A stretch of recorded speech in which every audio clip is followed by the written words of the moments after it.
I'm Anna. And I'm Jake.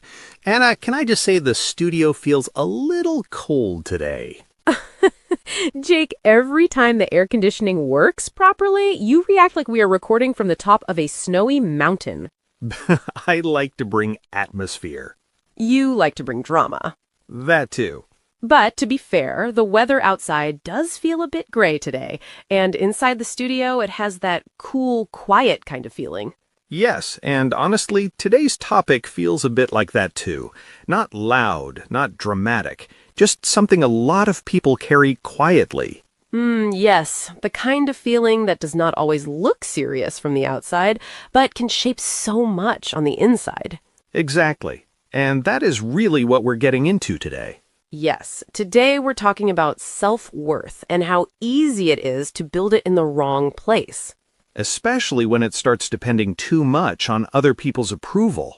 Because I think a lot of people know this feeling, even if they do not always say it out loud. Right. Wanting approval is such a human thing. Nobody is completely immune to it.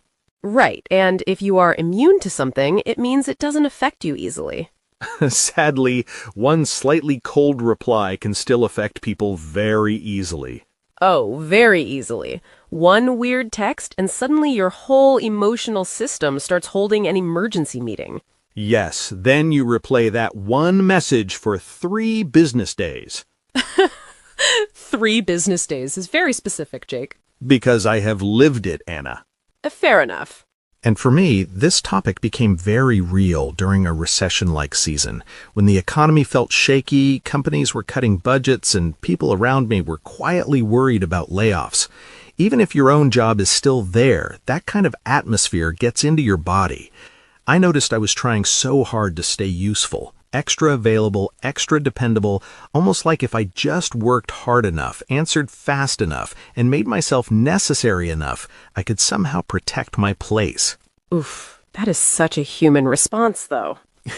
Human, yes. Peaceful, no. And what really hit me later was this. I was not only scared about money or stability, I was scared of feeling less valuable if that role disappeared. Yes, that part goes deep, Jake, because sometimes work is not just work. It becomes proof that you matter. Exactly. And when your worth starts living there, uncertainty feels personal.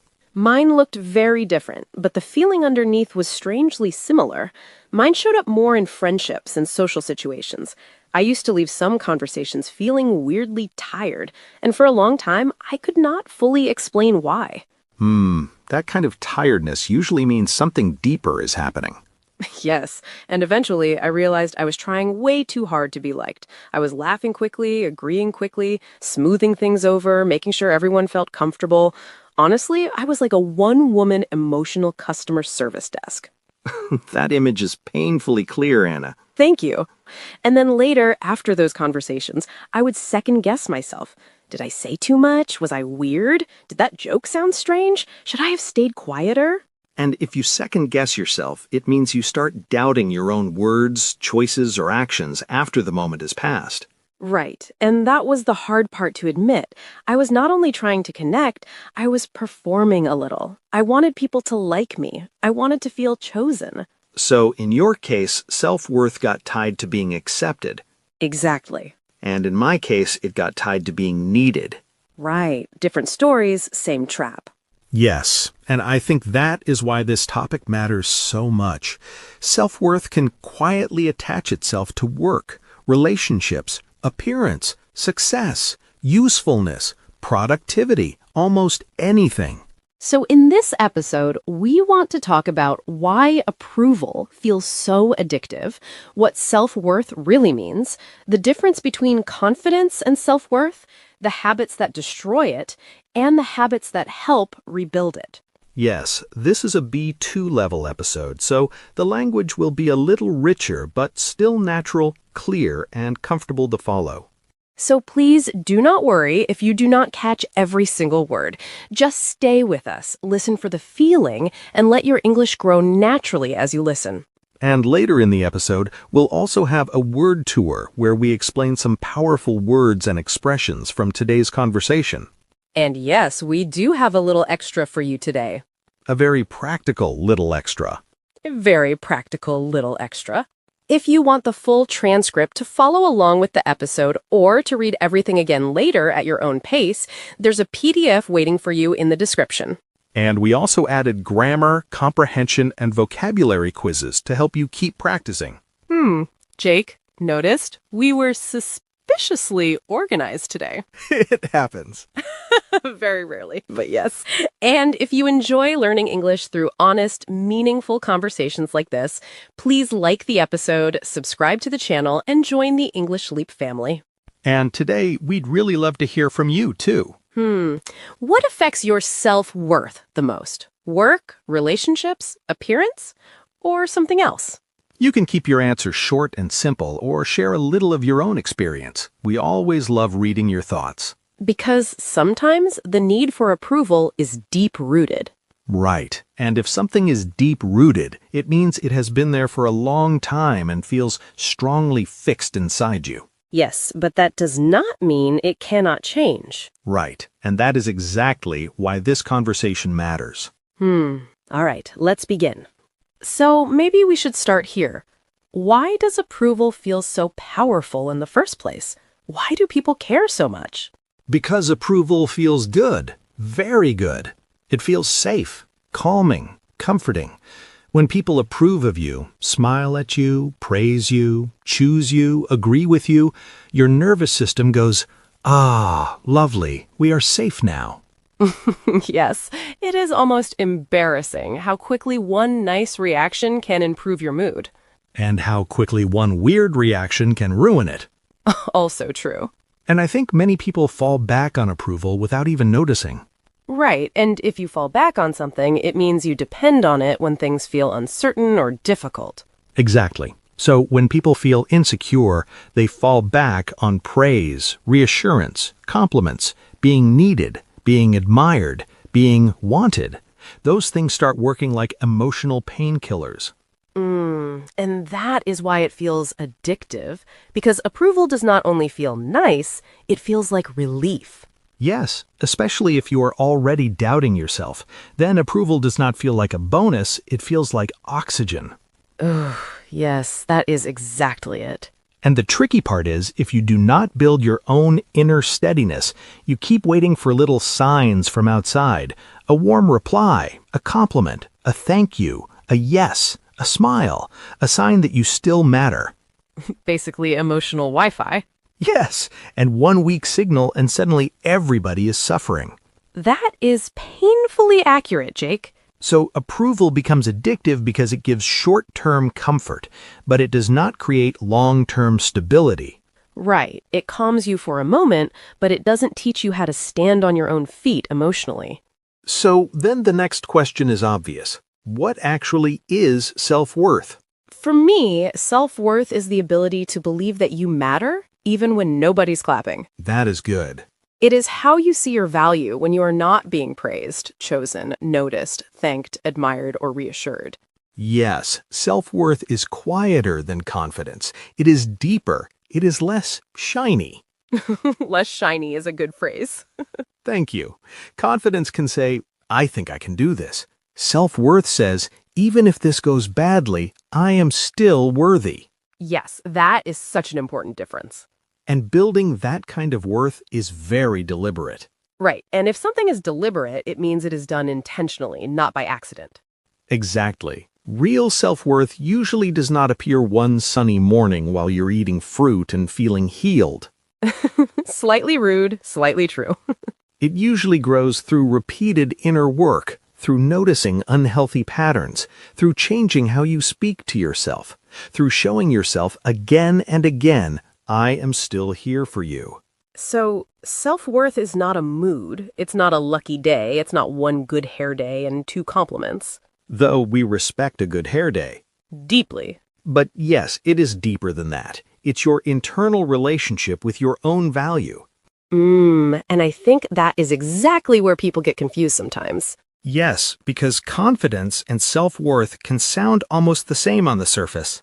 But they are not the same thing at all. Right. Confidence is about how you feel about your abilities. Self-worth is about how you feel about your value as a person. Yes. Confidence asks, can I do this? And self-worth asks, if I do not do this well, am I still okay inside? Which is a much ruder question, honestly. Much ruder. So, confidence often shows up in what you do. Can I speak well? Can I handle this task? Can I walk into that room and function like a human being? A very ambitious goal some days, Anna. Truly. But self-worth is deeper. It is more like if I fail, if I feel awkward, if I am rejected, if I am not impressive today, do I still believe I matter? Exactly. You can look confident and still have very fragile self-worth. Yes, some people sound sure of themselves, speak well, dress well, work well, but inside they are still terrified of being ordinary, Or terrified of anything that cracks the image. which is exhausting. It is like trying to look emotionally moisturized while drying out inside. That is ridiculous. Keep going. Thank you. My point is, confidence helps you do things, but self-worth is what holds you together when things do not go well. That is strong. And I think many people need to hear that because they keep trying to become more confident when what they really need is a kinder foundation. Yes, and when that foundation is weak, certain habits start showing up very quietly. So let's talk about the ones that slowly damage self-worth. Yes, the quiet ones, the ones that do not always look serious at first. Habit number 1, people-pleasing. Yes, saying yes when you mean no, smiling when you are uncomfortable, explaining too much, softening yourself too much, acting like everybody's comfort is somehow your full-time job. Which, legally, it is not. Thank you for clarifying that, Jake. I am here to help. And for some people, pleasing others starts to feel almost obligatory. Right, and if something feels obligatory, it feels required, expected, like you have to do it. Exactly. So rest feels selfish. Boundaries feel rude. Honesty feels dangerous. And that slowly teaches you my needs come second. Now let's look at habit number 2, over-identifying with what you do. Yes, when your value gets tied to your productivity, success, usefulness, income, achievements, output, image, or performance. Yes, that was my trap. I was not only doing my job, I was using my job to tell myself I deserved to exist comfortably. Oof. Yes, not ideal. And when your worth gets that shaky, you often start tolerating things you should not. Habit number 3, letting disrespect go too far. Yes, sometimes when self-worth is low, you let people get away with something they should not get away with. Right, and if someone gets away with something, it means they do something wrong or unfair and face no real consequence for it. Exactly. They cross a line, they speak carelessly, they use your kindness too much, and you stay quiet, because losing the relationship feels scarier than losing your peace. And that can really take a toll on you. Yes, and if something takes a toll on you, it has a harmful effect on you over time. Right, it chips away at your calm, your honesty, your trust in yourself, because every time you ignore your own discomfort, a part of you notices. And that brings us to habit number 4, constant self-doubt. Yes, always checking yourself, always adjusting, always wondering how you sounded, how you looked, whether they liked you, whether you said too much, whether you were annoying. The brain becomes a very rude little customer feedback form. Yes, 1 star. Too emotional, too quiet, too much eye contact. Very confusing overall. Exactly. And all 4 of these habits have one thing in common. They train you to look outside yourself for permission to feel okay. Which means your peace never really feels stable. Okay, so if those are the habits that slowly damage self-worth, what helps rebuild it? Right. I think it starts here. Habit number 1, keep small promises to yourself. Yes, very unglamorous, very powerful. If you say you will rest, rest. If you say you will go for a walk, go. If you say you will stop replying to messages at midnight, please stop writing emotional essays at 12:14 a.m. That felt personal. It was universal, Anna. And this is where self-trust starts. You carry through on the things you tell yourself matter. Right. And if you carry through, it means you actually continue with something and complete it instead of dropping it halfway. Exactly. Every time you carry through on a small promise to yourself, you send yourself a message. I listen to me. I matter too. Right. And the next habit that helps a lot is this. Stop over-explaining everything. Yes, because over-explaining often means you are trying to control other people's reactions before they even happen. Exactly. You want your decision to sound acceptable enough to be approved. And that brings us to habit number 3. Let discomfort happen without treating it like danger. That one matters a lot because someone being disappointed is uncomfortable. Someone misunderstanding you is uncomfortable. Someone reacting differently than you hoped is uncomfortable. But uncomfortable does not automatically mean unsafe. Yes, and that is a huge shift, a really huge one, because many people think, if this feels bad, I must fix it immediately. But sometimes the healthier move is to stay steady and let the moment breathe. Which is very annoying advice, but excellent advice. Extremely annoying, very useful. Right. And habit number 4 is quieter, but just as important. Speak to yourself with more dignity. Yes. Not fake praise, not empty affirmations that your soul rejects instantly, just a more respectful inner voice. Less, what is wrong with me? And more, okay, what happened there? Less, why am I like this? And more, what do I need right now? Because self-worth grows in the way you respond to yourself after hard moments. Not only after successful ones. I think this is the part where self-worth becomes visible in real life. Boundaries, self-trust, emotional strength. Not glamorous, but very real. Yes, because boundaries are not only about saying no. They are about believing your no deserves to exist. Yes. And when you finally start setting better boundaries, some people may be taken aback. Right, and if someone is taken aback, it means they feel surprised or a little shocked. Exactly, because they were used to the old version of you, the endlessly available version, the always understanding version, the it's fine, no problem, don't worry about me version. Ah, yes. Sweet on the outside, completely drained on the inside. Oof, completely. And that is exactly why emotional strength is not becoming cold. It is not becoming hard. It is becoming steadier. Yes, it is being able to say, I can survive this moment without betraying myself. That is such a strong sentence, Anna. Thank you. And self-trust grows in these tiny moments too. Every time you notice your discomfort, honor your limit, speak honestly, and stay with yourself, you become a little safer to live inside. Well said, Jake. So, how do people depend less on outside validation without pretending they do not care at all? The goal is not to feel nothing.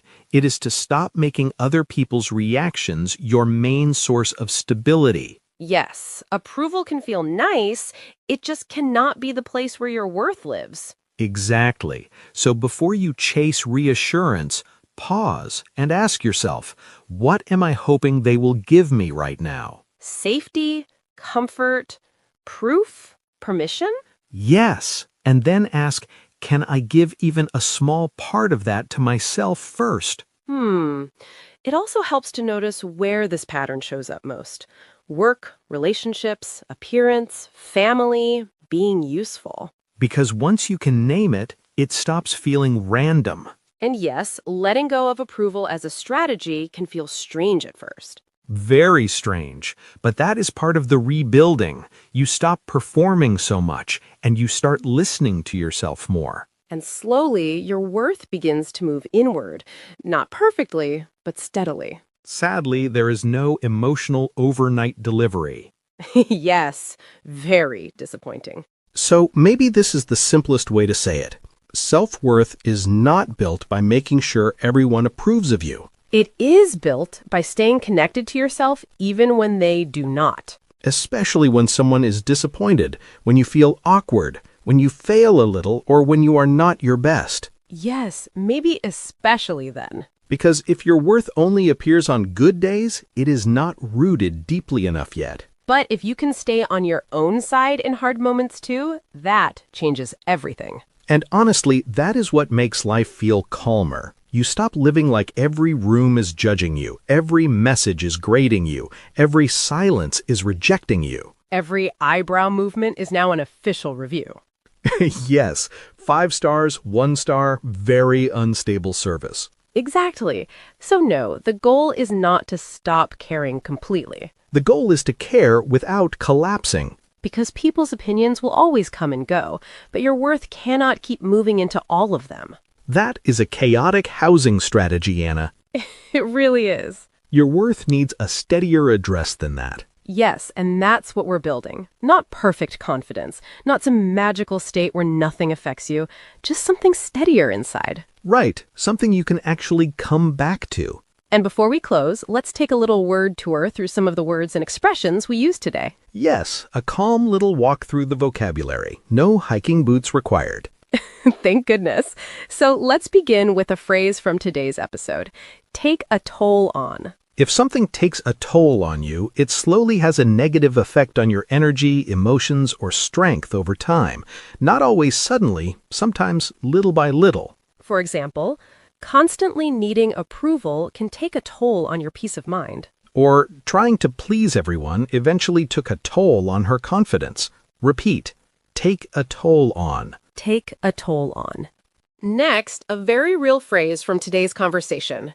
Second guess yourself. If you second guess yourself, you start doubting your own words, choices, or actions after something has already happened. For example, she always second guesses herself after speaking in a group. Or, he sent the message and then immediately started second guessing himself. Repeat, second guess yourself. Second guess yourself. Next, we have fall back on. If you fall back on something, you depend on it when things feel uncertain, difficult, or unstable. For example, when she feels insecure, she tends to fall back on other people's approval. Or, some people fall back on being busy because it makes them feel valuable. Repeat, fall back on. Fall back on. Next, a strong descriptive word, deep-rooted.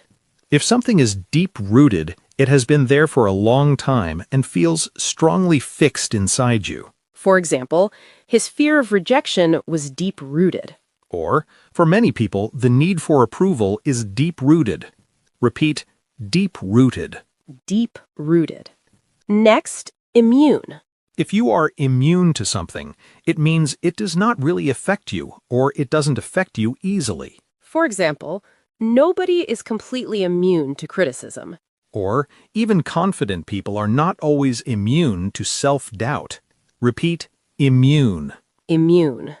Next, a useful word for intentional action, deliberate. If something is deliberate, it is done carefully and intentionally, not by accident. For example, building self-worth takes deliberate inner work. Or, she made a deliberate choice to stop over-explaining herself. Repeat, deliberate. Deliberate. Next, a word that sounds formal but is very useful, obligatory. If something feels obligatory, it feels required, expected, or like you have to do it. For example, for some people, saying yes feels almost obligatory. Or, the smile felt obligatory, not natural. Repeat, obligatory. Obligatory. Next, an important phrase for self-trust, carry through. If you carry through on something, you continue with it and complete it instead of giving up halfway. For example, she started trusting herself more when she began to carry through on small promises. Or, it is not enough to make promises to yourself. You have to carry through. Repeat, carry through. Carry through. Next, a very common phrase, get away with something. If someone gets away with something, they do something wrong, unfair, or unacceptable and face no real consequence for it. For example, when your self-worth is low, you may let people get away with disrespect. Or, he kept getting away with rude behavior because nobody challenged him. Repeat, Get away with something. Get away with something. And the last one for today, be taken aback. If you are taken aback, you feel surprised or a little shocked by something. For example, some people are taken aback when you stop people-pleasing. Or she was taken aback by how strong her reaction was. Repeat, be taken aback. Be taken aback. Very nice. That was a strong set today. Yes, emotionally insightful and suspiciously organized. Our rarest form. And maybe that is a nice place to leave it today. You do not need everybody to approve of you to begin rebuilding your self-worth. Right. It starts more quietly than that, with honesty, with boundaries, with self-trust, and with learning to stay on your own side a little more. So, if this episode stayed with you, let it stay with you gently. No pressure, just one small thought to carry into your day. This is Anna. And this is Jake. And you have been listening